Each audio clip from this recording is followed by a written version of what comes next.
Olá, sejam todos bem-vindos ao nosso canal. Hoje nós vamos tratar de um assunto bastante interessante. Como vocês podem visualizar aí na tela, estaremos começando uma série de estudos e de um estudo bem interessante, porque muitas pessoas indagam a respeito disso cotidianamente. E hoje nós vamos ver o que é que a Bíblia Sagrada trata a respeito desse tema que nós vamos abordar hoje. Esta é uma longa série de 12 palestras. Iremos iniciar hoje falando sobre o direito à árvore da vida. Por que nós escolhemos este tema? Simplesmente pelo fato de que muitas pessoas indagam a respeito do estado do homem na morte. No dia 2 de novembro, o Brasil comemorou o Dia dos Finados. Só que cada grupo neste país tem uma concepção bem diferente do que seja o estado do homem quando morre.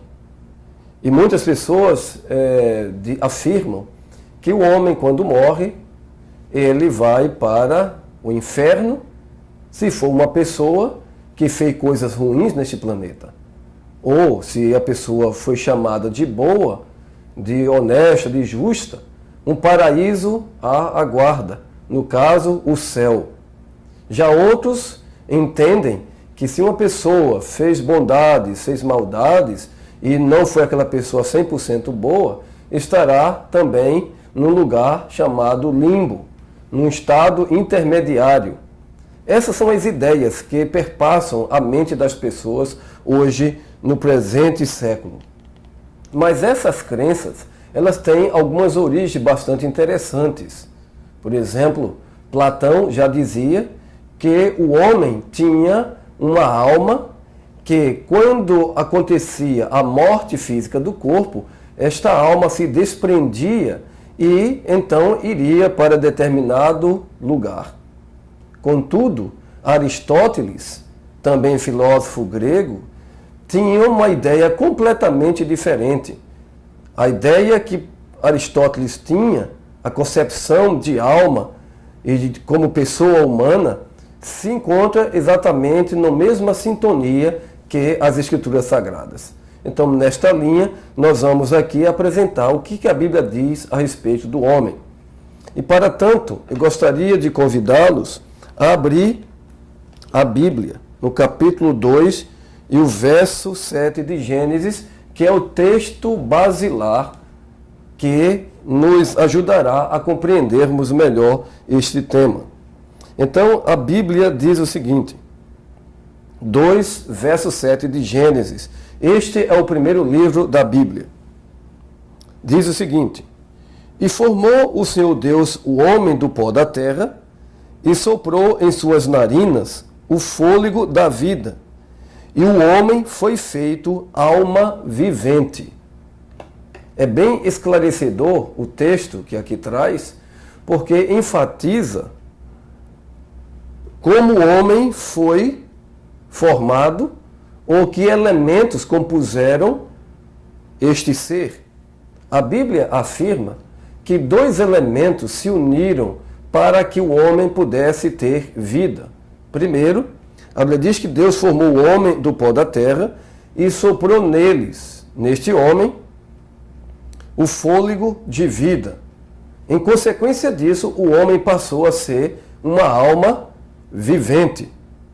É interessante que o homem, Deus não deu a ele uma alma para que pudesse dar vida, mas ele em si, da fusão, em juntar o pó da terra com fogo de vida, foi igual à alma vivente. É esclarecedor isto porque Cristo, no Novo Testamento, nos afirma que esta é uma grande verdade. O homem não tem uma alma, o homem é uma alma vivente. Por exemplo, no livro de Mateus, no capítulo 16 e o verso 26, a Bíblia diz aqui o seguinte: Jesus está alertando as pessoas para o fato de que elas não devem colocar as coisas deste mundo, suas riquezas, seu patrimônio, suas posses, em primeiro lugar, como sendo a única e a última coisa a ser almejada na vida. Porque Cristo estabelece aqui uma coisa que é muito mais importante. E ele aqui nos diz o seguinte, Mateus, primeiro livro do Novo Testamento, capítulo 16 e o verso 26. Diz o seguinte, pois que aproveita ao homem ganhar o mundo inteiro, se perder a sua alma? Ou que dará o homem em recompensa da sua alma? Alguns podem até usar este texto para dizer que o homem tem uma alma. Mas Jesus utiliza ambas as expressões de maneira intercambiável para falar da mesma coisa. Observe que quando nós estudamos as Escrituras, como nós estudamos a lei, o direito, o trabalho do intérprete é fazer um estudo sistemático, verificar sobre o mesmo assunto, sobre o mesmo tema, como ele é abordado em outros escritos. Por exemplo, lá no livro de Lucas, Lucas, que foi médico, ele trata da mesma questão que Mateus, que era coletor de impostos, também menciona. Por exemplo, lá no livro de Lucas, capítulo 9, verso 25, nos diz o seguinte, tratando do mesmo tema, porque que aproveita ao homem granjear o mundo todo, perdendo-se ou prejudicando-se a si mesmo? Veja que a palavra homem ou a si mesmo é a mesma expressão alma, como nós vimos lá no livro de Gênesis, no capítulo 2 e o verso 7. E aí eu gostaria de aproveitar de ler alguns textos ainda aqui no livro de Gênesis, que nos mostram, não é, a grande verdade a respeito do que é o homem, para nós entendermos melhor qual seria o estado do homem na morte. Iremos entender tudo isso a partir de hoje. Nós teremos 12 palestras, sendo incluída esta que nós estamos agora apresentando para vocês aqui. Então, no capítulo 2, o verso 9, diz o seguinte, e o Senhor Deus fez brotar da terra toda a árvore agradável à vista e boa para a comida, e a árvore da vida no meio do jardim, e a árvore do conhecimento do bem e do mal. Interessante que Deus, quando criou o homem precisava ter fé para crer de fato que tudo aquilo havia sido criado por Deus. Então o aspecto fé, ele é indispensável, porque a Bíblia diz assim, sem fé é impossível agradar a Deus. Como disse o apóstolo São Paulo no capítulo 11 do livro de Hebreus. Então Adão não tinha como provar no laboratório se aquele com quem ele estava falando era de fato Deus. Apenas seguindo suas orientações, cumprindo com as suas ordenanças, isso poderia revelar o exato caráter daquele que falava com os nossos primeiros pais. Mas agora é uma coisa interessante que Deus aqui menciona neste verso duas árvores, a árvore da vida e a árvore do conhecimento do bem e do mal. Como o nosso tema trata, né, do direito à árvore da vida, vamos abordar exatamente em cima da questão da árvore da vida, porque você e eu, segundo a palavra de Deus, temos direito, temos acesso à árvore da vida quando Jesus estabelecer o seu reino eterno, que durará para todo o sempre. Mas há um texto que eu gostaria de continuar lendo com você, que está no capítulo 2, que introduz aqui uma questão bastante crucial sobre a questão da mortalidade do homem ou não. Por exemplo, no capítulo 2, no verso 15 a 17, Deus colocou os nossos primeiros pais ali no Jardim do Éden, candidatos à imortalidade, se passassem por um teste, para demonstrar se realmente acreditava, cria que Deus era o seu Criador e o seu mantenedor. O capítulo 2, verso 15 diz assim, E tomou o Senhor Deus o homem e o pôs no jardim do Éden para o lavrar e o guardar. Interessante que Deus não fez o homem para viver uma vida ociosa, mas deveria viver uma vida de plena atividade.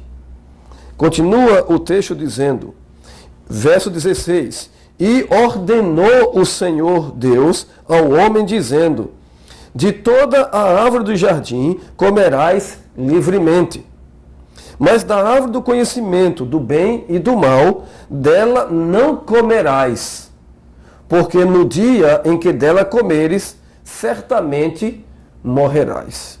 O que é interessante, queridos, é que o homem, quando foi feito por Deus e que recebeu o fôlego de vida, passando a ser uma alma vivente, ele não era imortal. Porque o único imortal e soberano é Deus, Cristo, que a vida eterna está nele. E nós dependemos dele unicamente. Agora, essa ideia de que o homem terá vida depois da morte, de onde vem, qual a sua origem, durante todos estes vastos temas que iremos tratar dentro desta série, Os Mortos Nada Sabem, segundo está lá registrado em Eclesiastes capítulo 9, verso 5, nós entenderemos com profundidade, aparentemente até textos que alguns citam, como se eles discordassem daquilo que nós estamos aqui apresentando inicialmente. Mas vamos ao livro de Gênesis ainda, no capítulo 3, que introduz um argumento contrário àquilo que Deus havia estabelecido inicialmente. O texto é Gênesis capítulo 3, verso 4, que diz o seguinte: então a serpente disse à mulher, certamente não morrereis. Percebem, queridos? Deus havia dito que o homem, quando participasse, fizesse uso daquele fruto da árvore do conhecimento do bem e do mal, certamente morreria. Agora percebe-se que há agora uma voz dissonante no Éden, uma voz dissonante, que diz que Deus estava mentindo quando afirmou que o homem haveria de morrer. Quando o verso 6 disse assim, o verso 4, desculpem. Então a serpente disse à mulher, certamente não morrereis. Só que nós precisamos entender quem estava falando, quem estava nos bastidores por trás da cena em que esta serpente fala. Um animal dessa espécie, de maneira natural, não falaria. Mas a Bíblia chama de a serpente. Como disse aqui, então a serpente disse à mulher, certamente não morrereis. A Bíblia identifica quem é esta serpente, para que a gente possa então continuar no texto a seguir. Acompanhe comigo a leitura no livro de Apocalipse, capítulo 12, e o verso 9, que diz assim: e foi precipitado o grande dragão, a antiga serpente. Percebe aqui a expressão, a antiga serpente. Que antiga serpente? A serpente que foi manipulada para se comunicar com Adão e com Eva, chamada o diabo e Satanás, que engana todo o mundo. Que engana todo o mundo. Ele foi precipitado na terra e os seus anjos foram lançados com ele. Esta é a inteligência do capítulo 12, o verso 9 do livro de Apocalipse. Interessante. Juntamente com Satanás caíram anjos nesta terra. A Bíblia diz que quem estava por trás daquela serpente se chamava Satanás. A antiga serpente, que usa esta serpente como meio de comunicação, como diz o texto lá, que engana todo o mundo. Não seria o caso de hoje as pessoas estarem sendo bastante enganadas sobre este tema, sobre o estado do homem na morte? O que é que dava vida a Adão e Eva, já que eles não nasceram imortais? Porque a Bíblia diz, no livro de Ezequiel, capítulo 18, o verso 4, que diz lá o texto sagrado: porque a alma que pecar, esta morrerá. Claro, evidentemente, que a expressão alma sendo utilizada ali, que está se referindo à pessoa humana. E a Bíblia usa várias vezes essa expressão para se referir ao ser humano que tem vida, que tem fôlego. Continuando a leitura de Gênesis capítulo 3, o verso 6 nos diz o seguinte: e viu a mulher que aquela árvore era boa para se comer, e agradável aos olhos, e árvore desejável para dar entendimento. Tomou do seu fruto e comeu, e deu também a seu marido, e ele comeu com ela.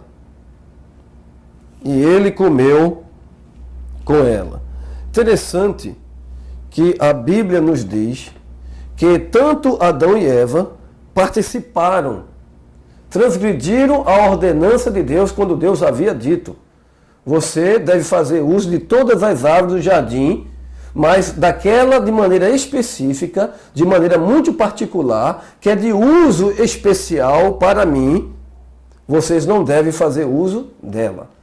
Porque no dia que você fizer uso, certamente morrerá. Mas, pelo relato, nós percebemos que as pessoas dizem assim: a Bíblia não diz que a alma que pecar, esta morrerá, porque Adão e Eva não morreram. Então Deus estava errado, Deus não estava certo, então Deus era mentiroso. Queridos, neste relato de Gênesis, nós encontramos aqui a magnífica maneira como Deus chega-se a nós e como nos dá a liberdade e também como nos salva, como também nos restaura e nos perdoa. A graça de Cristo foi extensiva a Adão e Eva naquela oportunidade. Alguns alegam o seguinte: não, eles morreram sim, mas foi uma morte espiritual.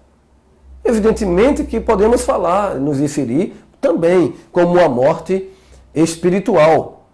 Mas a morte que a Bíblia fala, quando Jesus aqui, Deus, ele se refere certamente morrerás, está tratando exatamente da segunda morte, como está relatada no capítulo 20 de Apocalipse. Durante esse estudo, nós vamos ter acesso a esse texto e vamos estudar com uma melhor profundidade. Mas veja, seria a morte eterna, nunca mais existir, ser banido completamente da existência, da presença de Deus. Mas o verso 19 nos diz: para que o homem pudesse viver depois do pecado, diz o seguinte: no suor do teu rosto comerás o teu pão, até que te tornes a terra, porque dela foste tomado, porquanto és pó, e em pó te tornarás. Veja, o homem haveria de, com o suor do seu próprio rosto, ter o seu alimento, deveria trabalhar, deveria lutar para sobreviver. Mas a Bíblia diz o seguinte, que chegaria um momento que o homem certamente morreria. O homem deixaria de existir. Mas, quando a gente começa a ler as Escrituras, nós já percebemos de um ato de graça e de misericórdia que Deus estendeu aos nossos primeiros pais. Porque um cordeiro ou ovelha fora morta para que Adão e Eva não provassem da morte naquele dia. Como a Bíblia disse, certamente morrerás, para que Adão e Eva tivessem outra oportunidade de vida. E esta vida deveria ser centrada em um sacrifício. Nós lemos no verso 21 do capítulo 3 de Gênesis: e fez o Senhor Deus a Adão e a sua mulher túnicas de peles e os vestiu. Veja, peles. Já inferimos aqui que essas peles só poderiam ser de animal. Por quê? Porque Adão e Eva, quando pecaram e que se viram que estavam completamente nus, eles cozeram para si aventais, vestimentas, folhas de figueiras. Mas a Bíblia nos diz que houve um animal que fora morto, e deste animal foram tirados as peles para servir de vestimenta. Onde quer que Adão andassem, poderiam testemunhar a maneira milagrosa como sua vida foi resgatada, como alguém morreu por ele, alguém que morreu em seu lugar. Porque eles não tinham vida em si mesmos.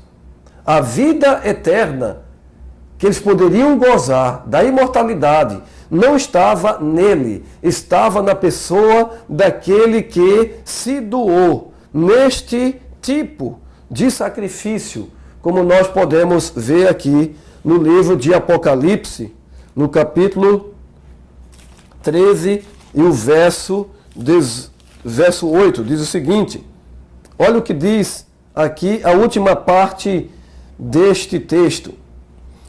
Esses cujos nomes não estão escritos no livro da vida do Cordeiro, que foi morto desde a fundação do mundo. No livro de João, no capítulo 1, verso 29, nos diz o seguinte: no dia seguinte, João viu a Jesus, que vinha para ele, e disse: eis o Cordeiro de Deus que tira o pecado do mundo. O pecado fora introduzido pelos nossos primeiros pais. O Cordeiro, do qual fora tirado a pele, fora morto, fora sacrificado, já está aqui representando o Cordeiro de Deus, que era Cristo Jesus. Interessante que Cristo teve que vir ao mundo morrer por este tipo, para que a humanidade pudesse ser resgatada novamente para Deus. Veja, a vida que você tem, o ar que você respira, a água que você bebe, o alimento que você come, tudo que você sente neste mundo é um motivo, é uma ação de graça que vem da pessoa de Jesus Cristo, o grande Redentor e Salvador da humanidade. Só nele há a vida. Como ele disse, eu sou o caminho, a verdade e a vida. Ele é a vida. Ninguém pode chegar ao céu se não for por intermédio unicamente de Cristo. Aqui nós já percebemos que os nossos primeiros pais não nasceram imortais, não têm uma alma imortal, porque alma é sinônimo do próprio ser humano. Interessante, no verso 22, eu gostaria de chamar a atenção de vocês para este verso 22, que diz o seguinte, o capítulo 3, ainda do livro de Gênesis. Diz assim: então disse o Senhor Deus, eis que o homem é como um de nós, sabendo o bem e o mal.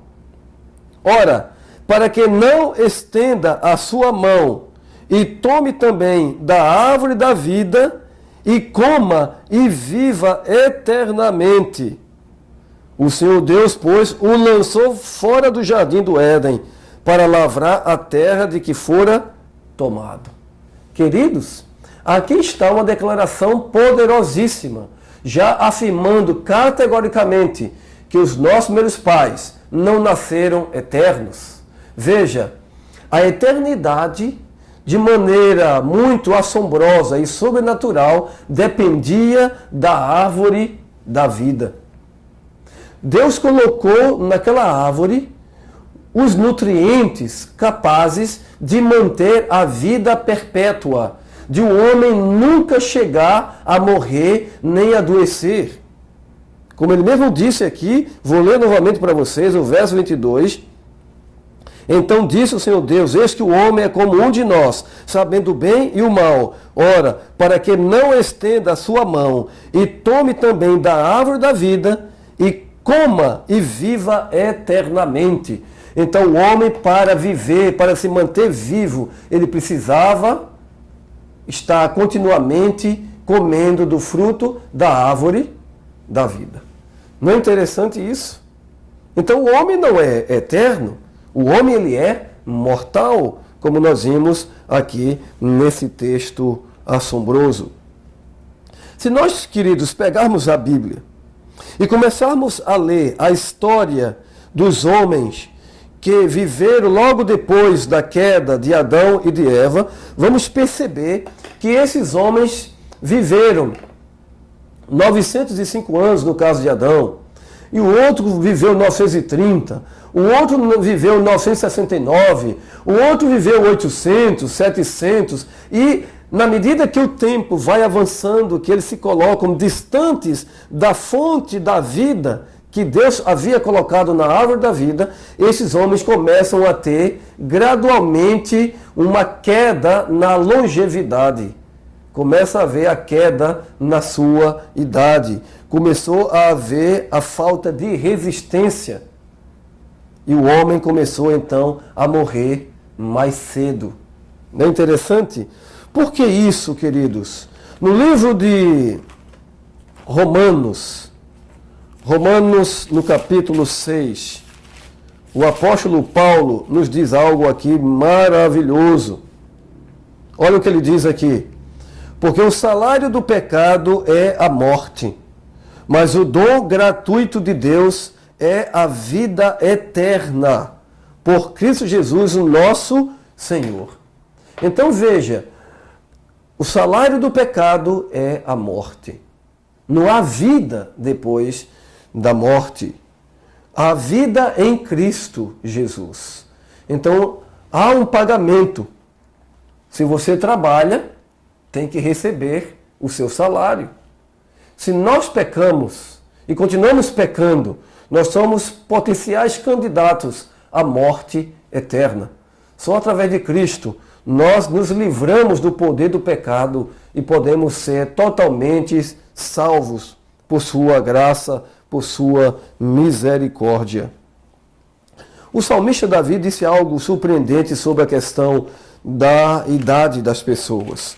Por exemplo, lá no livro de Salmos, no capítulo 90, o verso 10, olha o que o salmista Davi nos disse a respeito. Os dias da nossa vida chegam a 70 anos. E se alguns, pela sua robustez, chegam a 80 anos, o orgulho deles é canseira e enfado. Pois cedo se corta e vamos voando. De fato, me lembro do meu pai, quando ele fez 85 anos, e que nós estávamos conversando, ele disse: meu filho, esses 85 anos voaram, passaram rapidamente. E de fato, queridos, a vida passa rapidamente. E às vezes a gente nem sente. Por isso nós devemos aproveitar a vida de maneira mais intensa possível, de maneira mais profunda, mais dentro do que a Bíblia nos ensina. Porque aí nós vamos ter sucesso em tudo que nós formos fazer nesta vida. Vivamos a vida porque só temos uma única oportunidade, uma única chance. Sabe por quê? Porque lá no livro de Hebreus, no capítulo 9, e o verso 27, nos diz assim: porque ao homem está ordenado morrer uma única vez e depois disso, o juízo. Então devemos aproveitar a vida intensamente. Viver intensamente. Jesus, este é o Cordeiro de Deus, que nos ajuda a vencer e sempre a vencer. Mas o ser humano, ele sofre por conta das suas decisões, na maioria das vezes, decisões estas equivocadas e erradas. Se nós formos ao livro de Romanos novamente, no capítulo 2, o verso 6 e 7, nos é dito o seguinte: o qual recompensará cada um segundo as suas obras, a saber, a vida eterna aos que, com perseverança em fazer bem, procuram glória, honra e incorrupção. Veja, Deus nos promete a vida eterna. Sabe por que Paulo fala disso, dessa promessa de vida eterna? Porque o homem não tem esta vida eterna. Ele depende de uma fonte auxiliar que não está nele, está fora.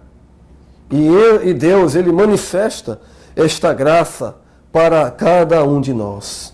Aquilo que Deus realmente quer nos revelar, quer nos dar, nós podemos encontrar aqui no capítulo de 1 Tessalonicenses, capítulo 4, o verso 15 a 17, ele falando a respeito da ressurreição. E esse é um tema que nós vamos abordar durante toda esta série de estudos. Veja o capítulo 4, verso 15 até o verso 17, que diz assim: Dizemos-vos, pois, isto, pela palavra do Senhor, que nós, o que ficarmos vivos para a vinda do Senhor, não precederemos os que dormem, porque o mesmo Senhor descerá do céu com alarido, e com voz de arcanjo, e com a trombeta de Deus, e os que morreram em Cristo ressuscitarão primeiro. Depois nós, o que ficarmos vivos, seremos arrebatados juntamente com eles nas nuvens, a encontrar o Senhor nos ares, e assim estaremos sempre com o Senhor. Que coisa maravilhosa! Deus nos promete uma ressurreição. A imortalidade, sim, pelo processo da ressurreição. Porque este é o tema que Paulo tanto trata no livro de Romanos, como também no livro de 1 aos Coríntios. Por exemplo, o capítulo 15 de Coríntios, versos 51 a 55, disse aqui o apóstolo: Eis aqui vos digo um mistério. Na verdade, nem todos nós dormiremos, mas todos seremos transformados, num momento, no abrir e fechar de olhos, ante a última trombeta, porque a trombeta soará, e os mortos ressuscitarão incorruptíveis, e nós seremos transformados. Porque convém que isto que é corruptível se revista da incorruptibilidade, e que isto que é mortal se revista da imortalidade. Está vendo, queridos?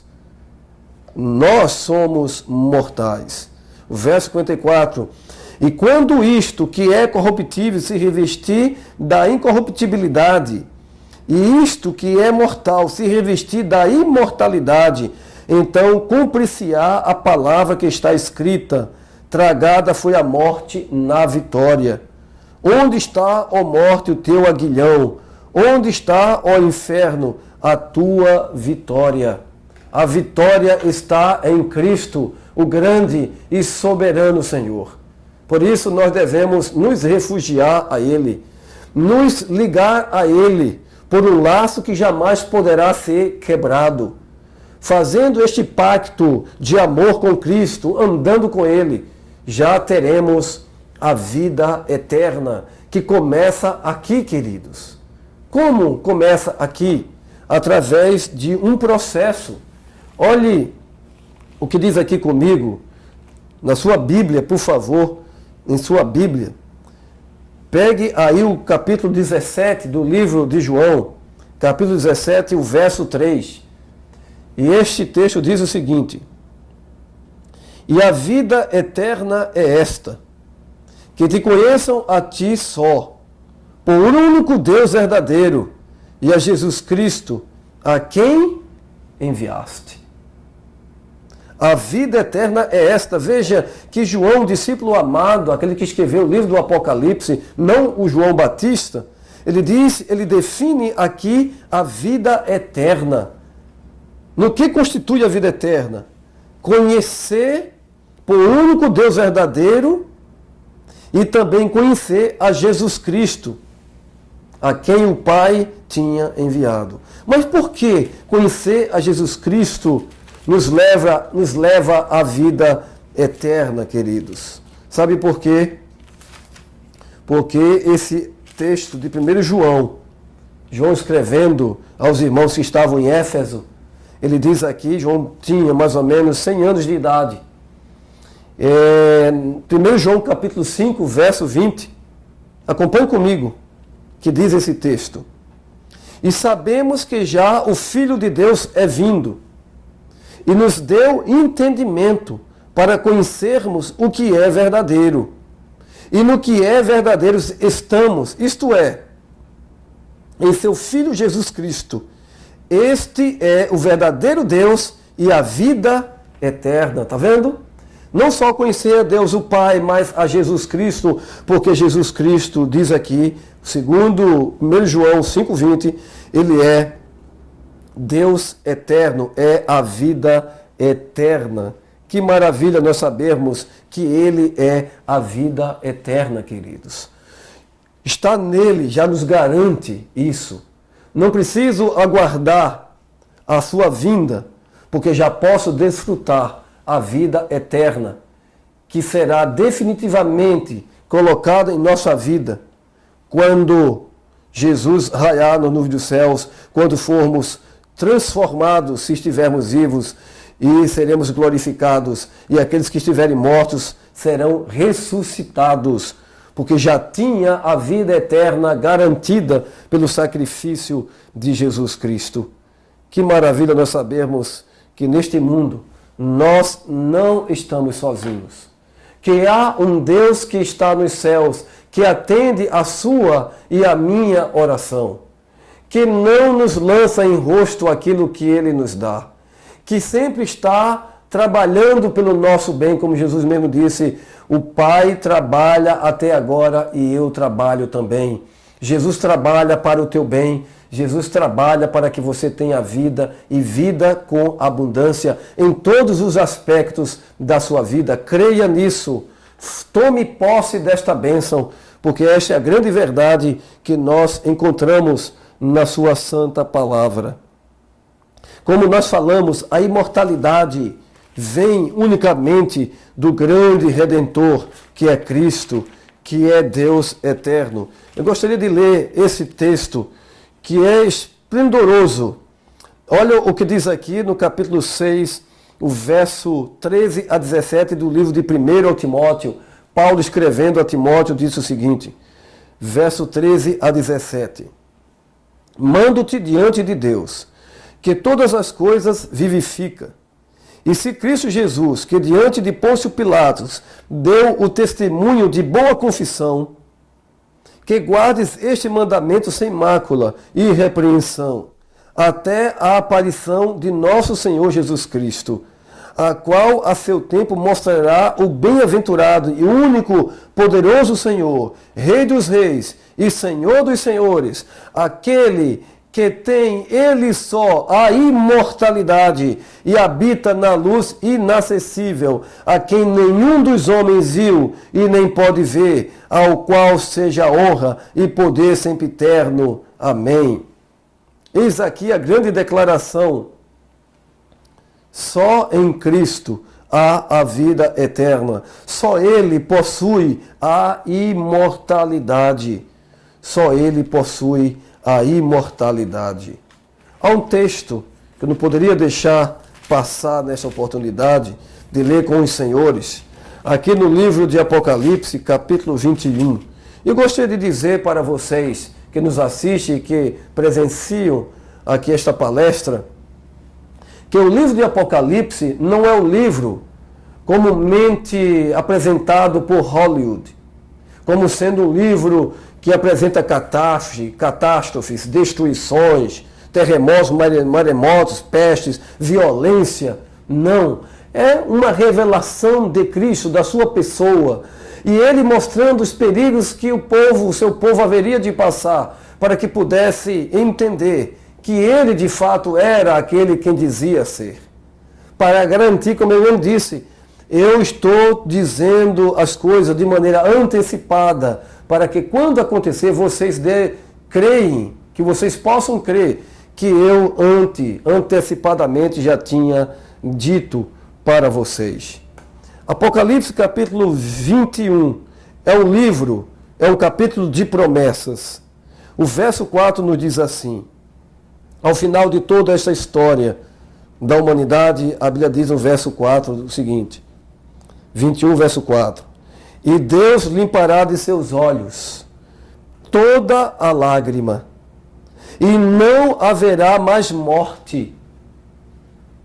Se havia morte é porque o ser humano era mortal. Nem pranto, nem clamor, nem dor, porque já as primeiras coisas são passadas. Queridos, tudo nesta vida passará. O seu sofrimento, a sua dor, a sua lágrima, o seu clamor. Tudo na sua vida passará. Tenha certeza de que você nesta terra não está sozinho. Você tem a ajuda dos seres celestiais, que estende a sua mão para te salvar, para te socorrer, para te auxiliar. Esta é a grande promessa. No livro de Isaías, eu gostaria ainda de ler alguns textos. No livro de Isaías, nós encontramos esta sublime declaração de algo que Deus vai fazer por mim e por você. Capítulo 66, verso 22 e 23. Por que vai fazer por você? Porque esta é uma profecia daquilo que vai acontecer quando Deus estabelecer os novos céus e a nova terra. Já era um prenúncio, porque as mesmas declarações que estão aqui expostas nesses versos 22 e 23 encontram-se também estampadas lá no livro de Apocalipse.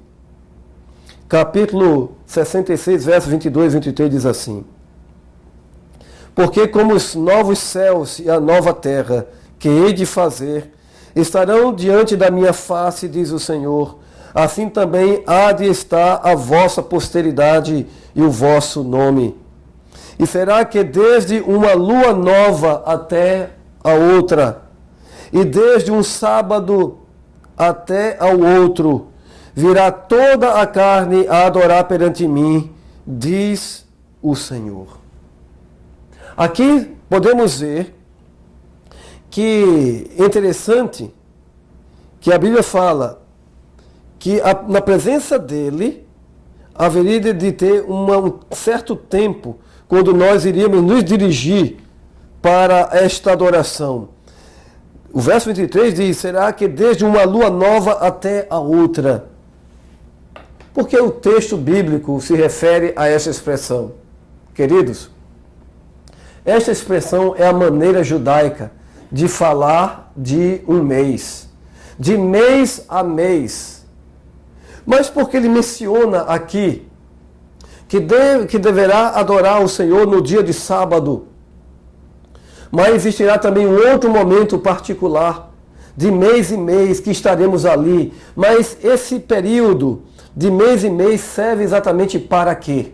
A Bíblia nos responde lá no livro de Apocalipse, como mencionei agora há pouco, no capítulo 22 do livro de Apocalipse, é o último capítulo da Bíblia, lá do livro de Apocalipse, o último capítulo, capítulo 22, diz o seguinte, capítulo 22 de Apocalipse, verso 1 e o verso 2, acompanhe comigo. E mostrou-me o rio puro da água da vida, claro como cristal, que procedia do trono de Deus e do Cordeiro. No meio da sua praça e de um e de outro lado do rio estava a árvore da vida, que produz 12 frutos, dando seu fruto de mês em mês. E as folhas da árvore são para a saúde das nações. Interessante. A árvore da vida dá 12 frutos de mês em mês, de mês a mês. Interessante que a Bíblia nos diz que será de uma lua nova a outra lua nova, que essa era a maneira de os judeus fazerem o cômputo do tempo de 30 dias.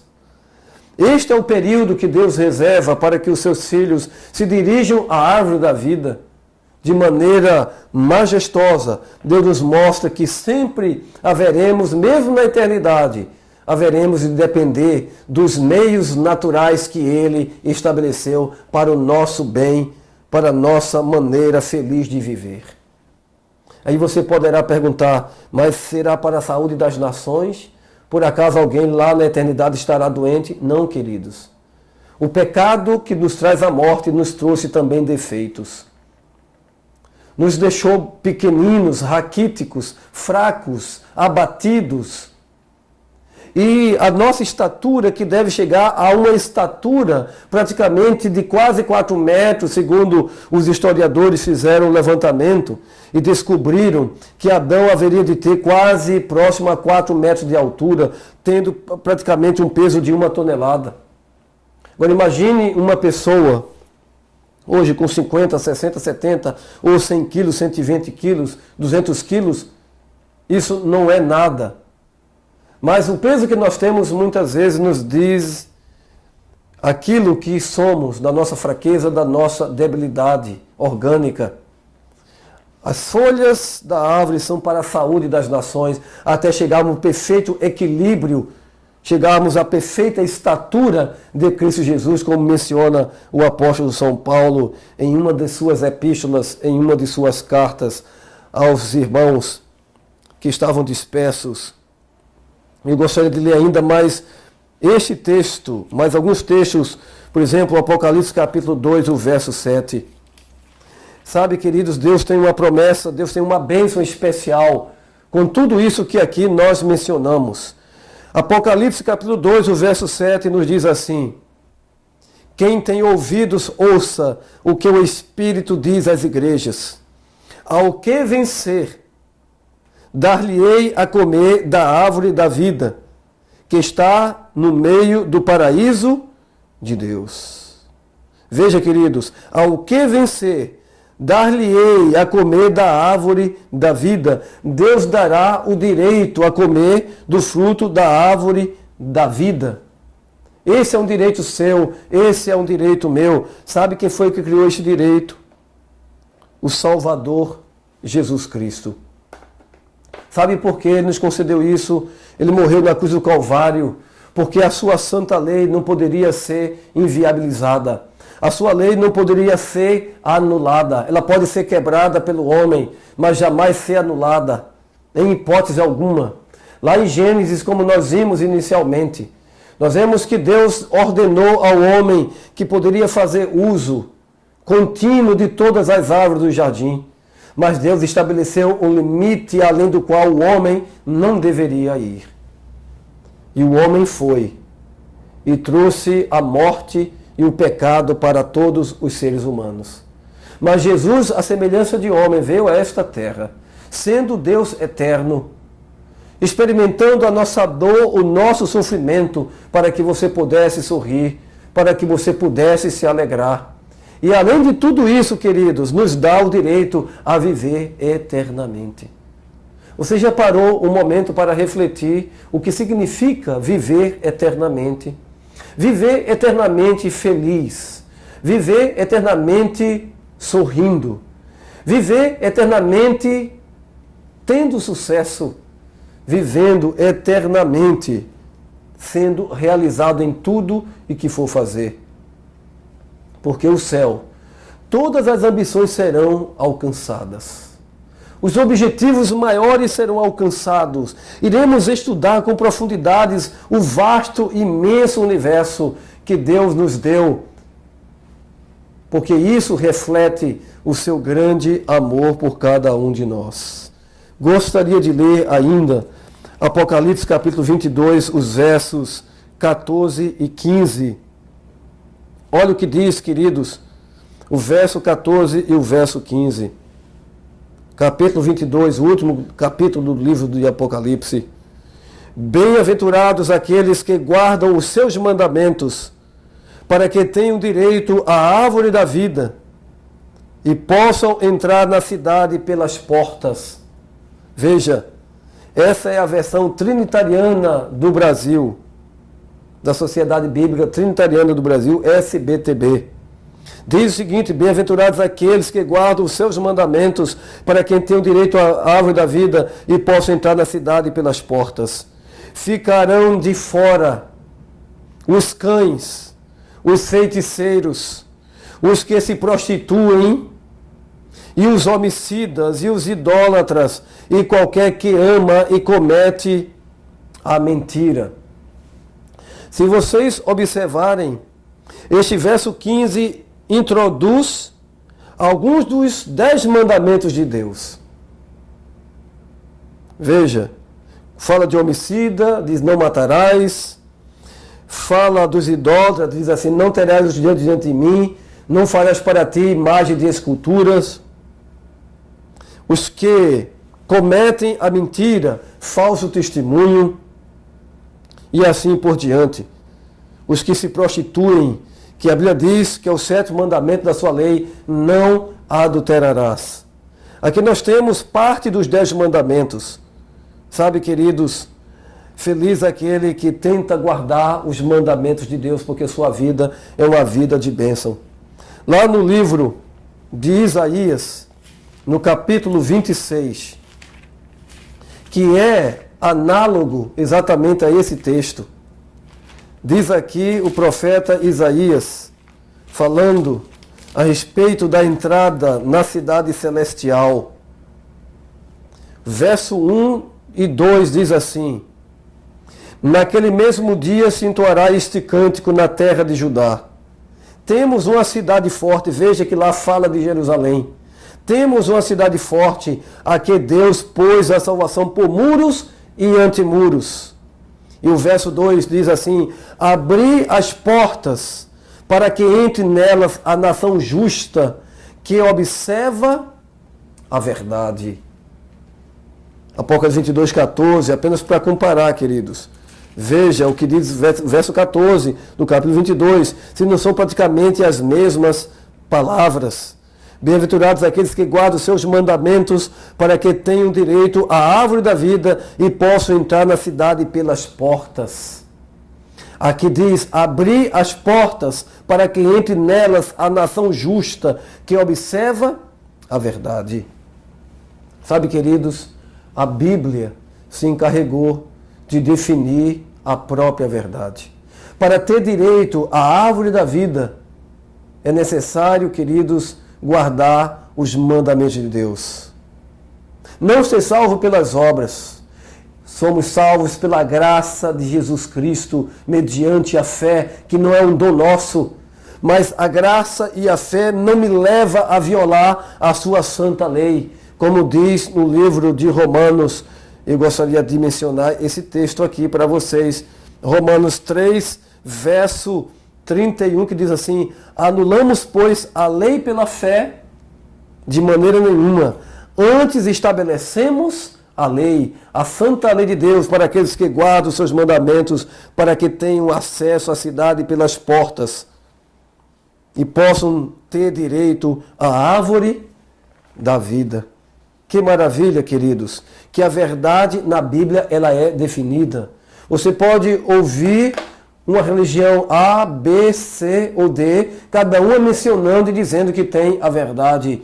Mas a verdade, queridos, sabe qual é? Permita-me rapidamente mostrar para vocês 3 textos que marcam a vida da Igreja de Cristo, da Igreja verdadeira, honrando e glorificando o seu nome, testemunhando do seu grande e poderoso amor.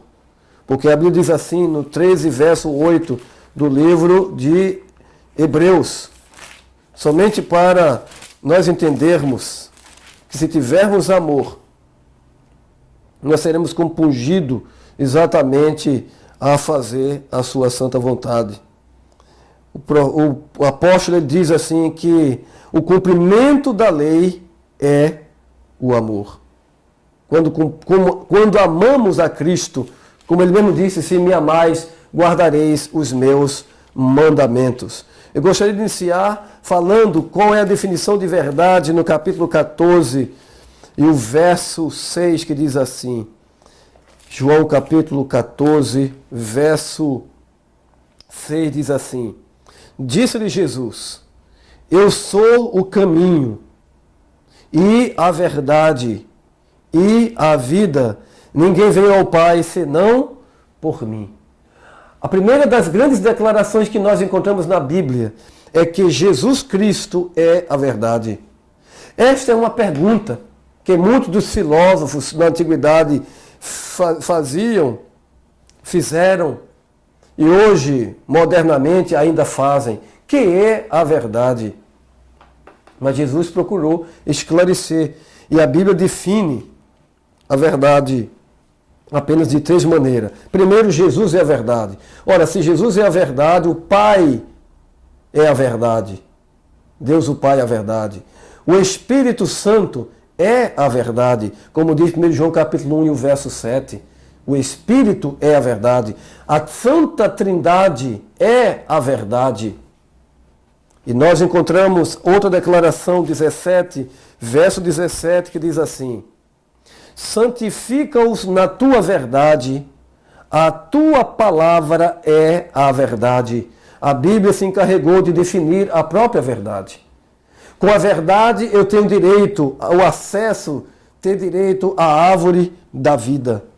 E entrar na cidade santa pelas portas, não mais com pecados, não mais com as imperfeições que o pecado traz à humanidade. A tua palavra é a verdade. A primeira verdade, Jesus Cristo. A segunda verdade, a palavra de Deus. A Bíblia Sagrada é a verdade. E finalmente, queridos, vocês não vão encontrar mais outra definição na Bíblia sobre verdade. É o que nós encontramos lá no livro de Salmos. Salmo capítulo 119, o maior capítulo que nós encontramos na Bíblia. Salmo 119, verso 142. Vejam o que diz as Escrituras. A tua justiça é uma justiça eterna, e a tua lei é a verdade. A Bíblia define a verdade. É por isso que Isaías, quando descreve a entrada da nação justa, para ter acesso à árvore da vida mês a mês, fazendo uso dela, o faz porque foi obediente. Não incorreu no mesmo erro que Adão e Eva, quando Adão e Eva se colocaram acima do próprio Deus. Quando Adão e Eva se reconhecia também como autoridade, como se fosse Deus, e se deixou enganar pela astuta serpente, como disse Paulo no capítulo 11 de 2 Coríntios, quando ele menciona. Ele diz assim: como temo também que, como Eva fora enganada pela serpente, alguns de vós deixem de caminhar no caminho da verdade. Sejam enganados e persuadidos a deixar o caminho da verdade. Queridos, o pecado é uma tragédia na história da humanidade. O homem, ele passou a ser mortal quando desobedeceu. Era candidato à imortalidade. Enquanto estivesse ali na presença de Deus, observando os seus preceitos, estava seguro. Mas deixou de olhar para a fonte da vida, que era Cristo, e se desviou e caiu na desgraça da morte. E para que o homem não fosse condenado à morte eterna, Jesus veio a este mundo dar a sua vida em resgate de muitos. O homem é mortal. O único imortal e Senhor se chama Jesus Cristo. A Ele seja dada a honra e a glória para todo sempre. Precisamos reconhecer. Precisamos deixar o nosso orgulho, aquilo que muitas vezes nós achamos que somos alguma coisa. Ah, porque eu sou advogado, porque eu sou professor, porque eu sou nutricionista, porque eu sou médico, porque eu sou engenheiro, de achar que é alguma coisa. Não vamos fazer com aquele que Jesus menciona, que diz assim: olha, eu já sou isso, eu já sou aquilo, já tenho muitas riquezas e agora eu vou repousar, eu vou descansar, eu vou apenas aproveitar a vida. A vida não é aproveitada desta forma. A vida só tem um real significado quando estendemos a nossa mão para ajudar aqueles que estão próximos a nós, ao nosso próximo, aqueles que são carecedores da nossa ajuda. Que Deus, Ele te ajude, que Deus, Ele te guarde, que Ele te fortaleça, que Ele te dê ânimo, disposição, e que você possa entender, que possamos entender que só em Cristo há a vida eterna, que somos mortais, que dependemos dEle, e que ao longo desse estudo que nós vamos fazer, nós possamos entender melhor o caráter deste grande Deus, deste grande Salvador. A Ele a honra e a glória para todo sempre. Amém. Quero agradecer a vocês e nos encontraremos no próximo vídeo tratando sobre os mortos nada sabem, com outro tema que iremos abordar. Até lá!